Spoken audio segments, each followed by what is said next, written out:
So behind me here, we have all the pieces for the septic system that's going to be going in.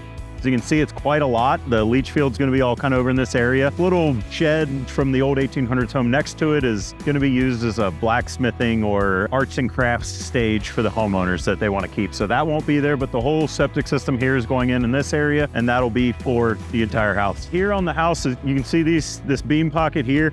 And then there's another one over there. Those are from the steel beams that were used to transport this house. So once we laid it down, we had to cut out these beam pockets so that the moving company could get their beams out. And then underneath the house is 5 structural beams in the basement, kind of hard to see now that we framed on top of it. That's holding all the above structure of the house. On the back side for the second story, there's a beam, and then there'll be another on the far side as well when we get to that. And then here in this crawl space area, this is gonna be a covered deck that wraps all the way around the house. All this drainage material up front. Concrete guys are gonna slope everything kind of this way to this corner, and then from that side down to that corner, and there's 2 holes here where we'll tunnel out the drainage to get it far away from the house as possible and get all the moisture away from the foundation. These power poles are new. We just had the power company come and run them for us. They had to tie all the way back on that side of the property. 5 or 6 power poles they had to drop and run the line so that we can have power brought to this new part of the property and the new home that we're building. This power is going to supply this new house, eventually a garage or maybe 2, another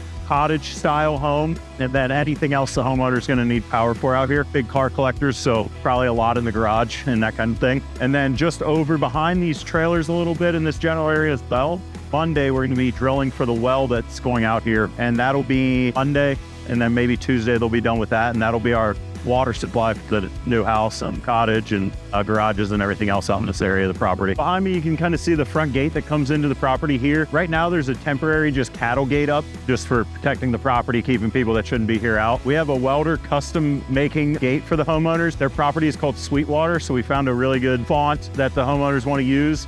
And our welders are custom making that, and then it's going to be powder coated and black. It's going to have an automated opening system, and then 2 stone pillars on either side that are going to match the chimneys of the house and just kind of really bring a really nice entrance and look to the house coming into the property.